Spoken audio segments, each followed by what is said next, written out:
नमस्कार, जय sky bulletin में आपका स्वागत है। मैं हूं वर्षा पवार और चलिए बढ़ते हैं खबरों की ओर।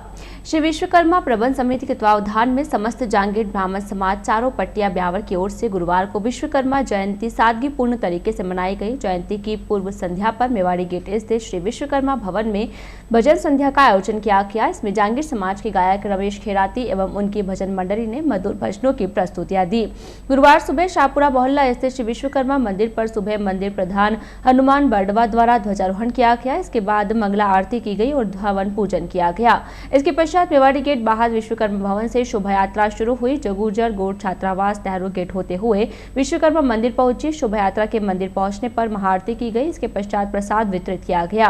कोरोना महामारी के चलते हर वर्ष होने वाले सामूहिक युवा सम्मेलन, महाप्रसाद तथा पारितोषिक वितरण आदि कार्यक्रमों को निरस्त किया गया। साथ ही कोरोना गाइडलाइन की पालनार्थ इस वर्ष शोभा यात्रा मार्ग को भी परिवर्तित किया गया। जयंती कार्यक्रमों के दौरान मंदिर प्रधान हनुमान बर्डवा, मंत्री मुरलीधर दंदेवा, उप मंत्री सोहनलाल बड़ला, कोषाध्यक्ष ओम प्रकाश बर्डवा, जसराज जायलवाल, सकल जांगीर समाज अध्यक्ष कैप्टन रामेश्वर प्रसाद, मंगरा प्रधान श्री किशन बूडल, शाखा सभा अध्यक्ष मुकेश लेखरा, युवा संघ अध्यक्ष सुनील माकर, चतुर्भुज कोलरिया, नौरतमल बर्डवा, छगनलाल विश्वकर्मा, सुगन चंद लेखरा, जगदीश कुलरिया, सीताराम बुंदवाल, सुभाष भदानिया, रतनलाल पवार, सुरेश बर्डवा, भागचंद नागल, लालचंद सावट, ओम प्रकाश खंडेलवाल, राजेंद्र भावरेल, अनिल इंद्रानिया, राजेश निशान, देवेंद्र पालरिया, जयंत लेखरा, जयप्रकाश पल्लोल, पारस धामू, दीपक दंदेवा, रमेश बर्डवा, घनश्याम सोमरवाल तथा गौरी शंकर आदि शामिल थे।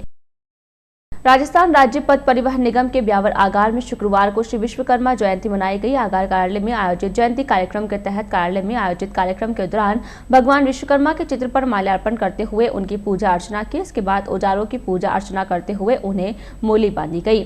इस मौके पर आगार के प्रबंधक संचालन राकेश उचेनिया, प्रबंधक प्रशासन गोविंद पंचमणि, शिव मोहन, अजय आचार्य, दीपक जांगीर, कहनलाल तथा मोहन तंवर आदि कर्मचारी मौजूद थे।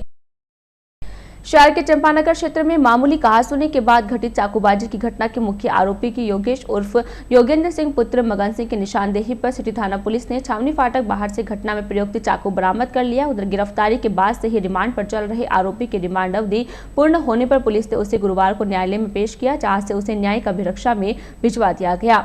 मालूम हो कि सिटी थाना पुलिस ने चंपानगर क्षेत्र में घटित चाकूबाजी की घटना में 22 फरवरी को 3 आरोपियों को गिरफ्तार किया था। न्यायालय के आदेश पर 2 आरोपियों को पूर्व में न्यायिक अभिरक्षा में भिजवा दिया गया था, जबकि योगेश को चाकू बरामद करने तथा पूछताछ के लिए रिमांड पर लिया गया था।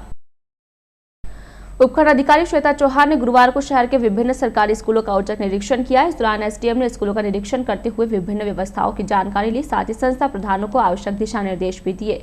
गुरुवार को एसडीएम चौहान ने जैन गुरुकुल उच्च माध्यमिक विद्यालय, शाहपुरा मोहल्ला उच्च प्राथमिक विद्यालय तथा फतेहपुरिया स्थित राजकीय माध्यमिक विद्यालय का निरीक्षण किया। इस दौरान उन्होंने संस्था प्रधानों से कोरोना गाइडलाइन की पालना के लिए किए गए उपायों के बारे में चर्चा करते हुए उसकी पालना की जानकारी ली। साथ ही स्कूलों में बैठक व्यवस्था के दौरान सोशल डिस्टेंसिंग, बच्चों के लिए पीने के पानी, सैनिटाइजेशन तथा नामांकन संबंधी जानकारियों पर चर्चा की। निरीक्षण के दौरान एसडीएम ने सभी स्कूलों में की गई व्यवस्थाओं पर संतोष प्रकट करते हुए सभी व्यवस्थाओं को सुचारू बनाए रखने के निर्देश दिए। शहर के दिलवार रोड स्थित वन विभाग कार्यालय के समीप विकसित किए जा रहे नगर वन उद्यान में लगे पेड़ पौधों में अज्ञात आग लग गई। सूचना मिलने पर अग्निशमन दल मौके पर पहुंचा और आग पर काबू पाया। जानकारी के अनुसार बुधवार शाम लगभग 6 बजे दिलवार रोड स्थित विकसित किए गए नगर वन उद्यान में लगे पेड़ पौधों में अज्ञात कारणों के चलते आग लग गई। आग धीरे धीरे वन उद्यान के दूसरे हिस्सों में भी फैलने लगी। इस दौरान वन विभाग के कर्मचारियों ने अग्निशमन विभाग को सूचना दी। सूचना मिलने पर अग्निशमन वाहन मौके पर पहुंचा और आग पर काबू पाया। इस दौरान काफी संख्या में पेड़ पौधे जल गए। गौरतलब है कि पूर्व में कई बार नगर वन उद्यान में आग लग चुकी है, जिसके कारण हजारों की संख्या में पेड़ पौधे जल चुके हैं। नर्सरी में आग लगने की सूचना पर फायरमैन ताराचंद भट्ट, रमेश सोलंकी तथा चालक राम कुमार आदि दमकल वाहन लेकर मौके पर पहुंचे था। कड़ी मशक्कत के बाद आग पर काबू पाया। उपखंड अधिकारी श्वेता चौहान गुरुवार को शहर के सरकारी स्कूलों तथा ग्राम पंचायतों के दौरे पर रही। इस दौरान एसडीएम ने व्यवस्थाओं पर फोकस करते हुए निरीक्षण किया। गुरुवार को एसडीएम चौहान ने ग्राम पंचायत अतिथि मंडल का औचक निरीक्षण किया। निरीक्षण के दौरान उन्होंने ई मित्र खाद्य सामग्री वितरण तथा राशन की दुकान का निरीक्षण किया। राशन की दुकान के निरीक्षण के दौरान उन्होंने रसद सामग्री वितरण, रजिस्टर संधारण, आधार सीडिंग आदि की जानकारी लेते हुए दुकानदार से आधार सीडिंग के आधार पर राशन सामग्री वितरण के निर्देश दिए। साथ ही राशन दुकानदार का स्टॉक भी चेक किया। इसके साथ ही उपखंड अधिकारी श्वेता चौहान ने ग्राम पंचायत का निरीक्षण किया। इस दौरान उन्होंने ग्राम विकास कार्यों की जानकारी के साथ साथ गाँव में चल रहे मनरेगा कार्यों की भी समीक्षा की। इस दौरान सरपंच ने एसडीएम से ग्राम पंचायत की विभिन्न समस्याओं से अवगत कराया। शहर के वार्ड संख्या 36 स्थित कुमावत कॉलोनी में गुरुवार को एक विद्युत पोल लगाने के दौरान पास का जर्जर विद्युत पोल गिर गया। विद्युत पोल पास ही में खड़ी एक कार तथा काम कर रहे मजदूरों के ट्रैक्टर पर गिर गया, जिसके कारण कार क्षतिग्रस्त हो गई है। तो गनीमत रही कि ट्रैक्टर पर इस दौरान कोई नहीं था, नहीं तो जनहानि हो सकती थी। बताया जा रहा है कि जिस स्थान पर हादसा घटित हुआ है वहां पास ही में एक परिवार में कोई धार्मिक कार्यक्रम चल रहा था, जिसमें बड़ी संख्या में लोग एकत्रित थे। यह तो भगवान की कृपा रही कि वहां किसी प्रकार का कोई नुकसान नहीं हुआ। हादसे के बाद विद्युत विभाग की लापरवाही को लेकर पार्षद पिंकी कुमावत, उपसभापति रेखवचंद खटोर तथा क्षेत्रवासियों ने उपखंड अधिकारी को एक ज्ञापन दिया। एसडीएम को दिए गए ज्ञापन में पार्षद पिंकी कुमावत ने बताया कि विगत 6 महीने में कई बार विद्युत विभाग को जर्जर विद्युत पोल को बदलने के लिए लिखा गया, लेकिन हर बार मौका मुआयना करने के नाम पर टालम टोल चली आ रही है। ज्ञापन में पार्षद पिंकी कुमावत ने उपखंड अधिकारी से क्षेत्र के जर्जर व क्षतिग्रस्त विद्युत खंभों को बदलवाने की मांग की है। आयन जयन साहब को दोनों को 6 महीने से रेगुलर बोले जा रही हूँ कि पोल डैमेज है, उसके बाद भी सुनाई नहीं करते हैं और हमेशा बार बार मौका मुआयना करने के बाद भी मतलब देख के इग्नोर कर देते कि नहीं ये डैमेज नहीं है। और आज मौके पे पोल लगवाने के लिए आए थे और लगाने वाला कौन सा था और गिरा पीछे वाला पोल। डैमेज होने के कारण मतलब गड्ढा खोद रहे थे और पीछे वाला पोल गिर गया। पास में कहीं भी मौत हुई थी, वहाँ पे 12 बजे का कार्यक्रम चल रहा था। कम से कम 200 से 250 लोग वहाँ पे इकट्ठे थे और इनकी लापरवाही की वजह से आज वहाँ पे कई मौतें हो जाती। हादसा होते होते बच गए। एक वहाँ पे 4 व्हीलर खड़ी थी और वहाँ पे जो ठेकेदार आए थे पोल लेके, उनका ही ट्रैक्टर था और वही ड्राइवर उसी के पास खड़ा था। क्रॉस में पोल गिरने से उसके सर पे लगती बची है और 4 व्हीलर के रहने से मतलब बहुत बचाव हुआ है। कोरोना संक्रमण से बचाव के लिए राज्य व केंद्र सरकार की ओर से टीकाकरण किया जा रहा है। अब तक टीकाकरण के प्रथम व द्वितीय चरण के तहत चिकित्सा कार्मिकों व फ्रंटलाइन कार्मिकों का टीकाकरण किया जा रहा है।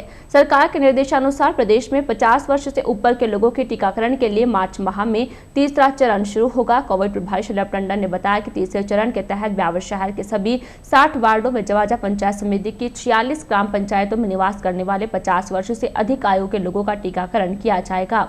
टंडन ने बताया कि इसके लिए विभिन्न टीमों का गठन किया जा रहा है ताकि तीसरे चरण के अभियान को सफल बनाया जा सके।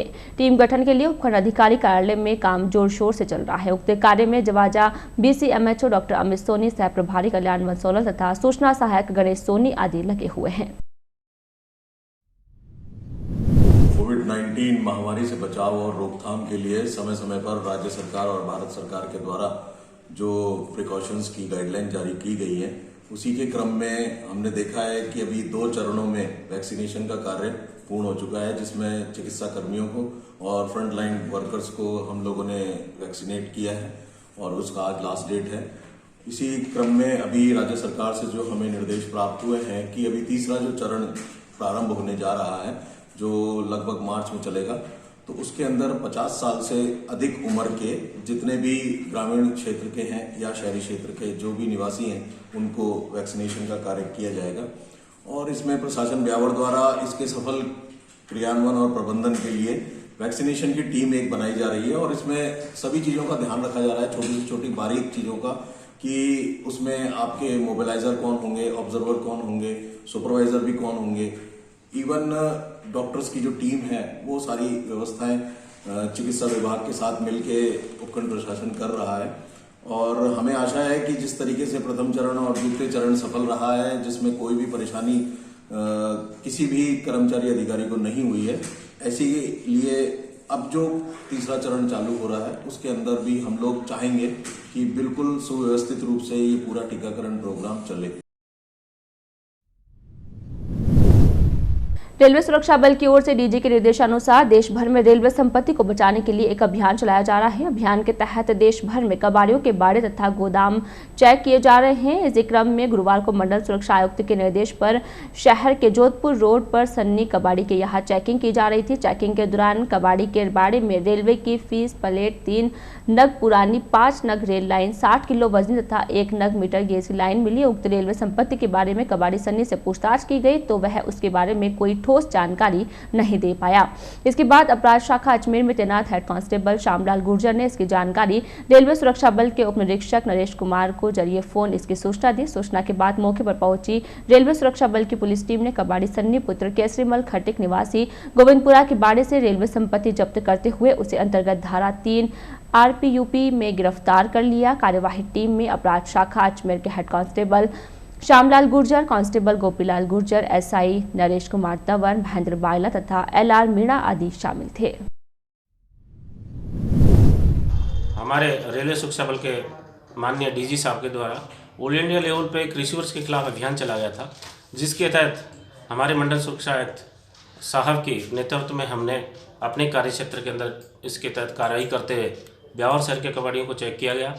कबाड़ी बाड़ा चेक करने के दौरान शहर के ही हाईवे रोड के ऊपर अमरपुरा की साइड में एक सन्नी कबाड़ी का बाड़ा मिला, जिसके अंदर उसने रेल संपत्ति को छुपा कर रखा हुआ था। उस संपत्ति को हमने दौरान चेकिंग वहाँ से बरामद किया और उसके बारे में पूछा गया तो उसके पास अवैध रूप से वो संपत्ति पाई गई और रेल संपत्ति उसके द्वारा उसके अवैध कब्जे में पाई गई। उसको खरीद फरोख्त वाले वजह तो उसके पास उसके कोई पेपर्स नहीं मिले, जिसके तहत उसका अपराध धारा 3 RPUP एक्ट का बखूबी साबित पाया गया। जिसके तहत हम लोगों ने अपराध शाखा अजमेर के हेड कांस्टेबल श्यामलाल गुर्जर, मैं टीम के और मेरी अपनी थाने की टीम के साथ में हमने कार्रवाई करके उसको बासाबिता गिरफ्तार किया गया है। जिसके तहत रेल संपत्ति कुल 8,000 रुपये कीमत की 409 kg कुल माल वहाँ से रेल संपत्ति बरामद की गई, जिसके तहत कार्रवाई की गई और सन्नी कबाड़ी को गिरफ्तार किया गया है, जिसको आज माननीय न्यायालय में पेश किया जाएगा।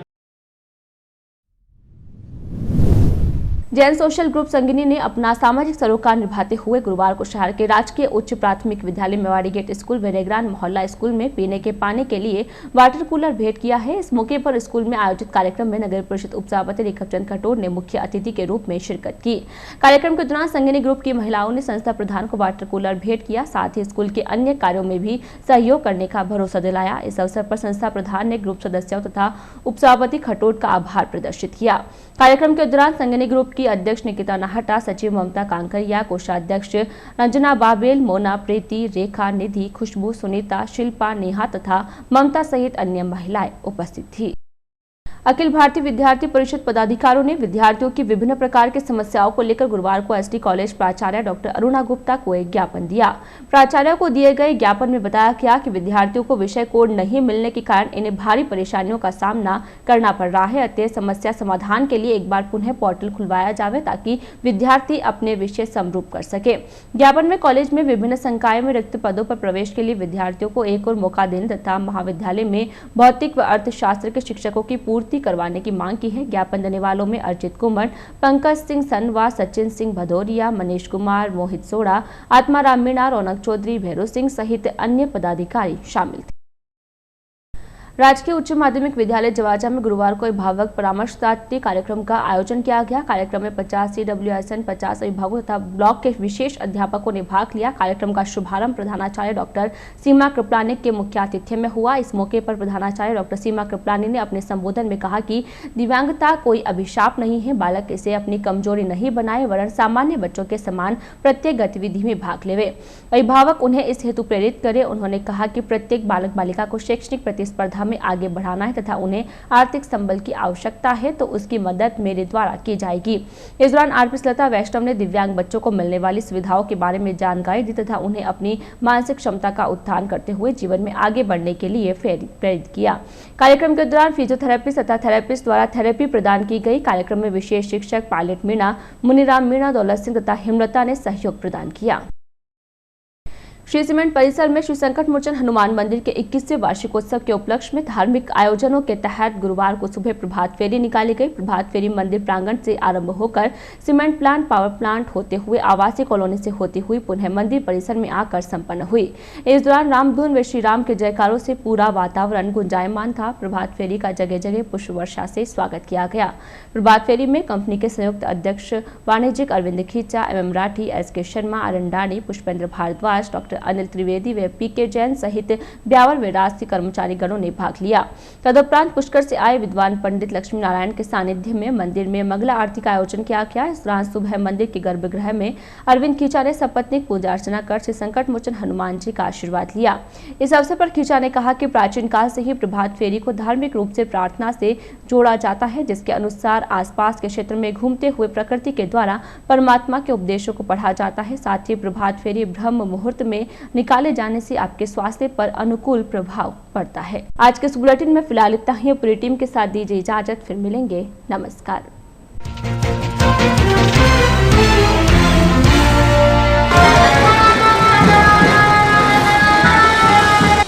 शहर में हर्षोल्लास के साथ मनाई गई श्री विश्वकर्मा जयंती। विभिन्न कार्यक्रमों के साथ की औजारों की पूजा अर्चना।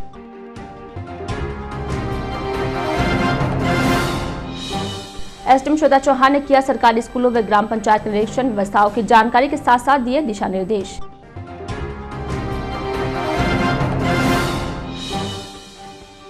एबीवीपी ने विभिन्न मांगों को लेकर प्राचार्यों को सौंपा ज्ञापन। छात्र हित को देखते हुए शीघ्र समस्या समाधान की रखी मांग।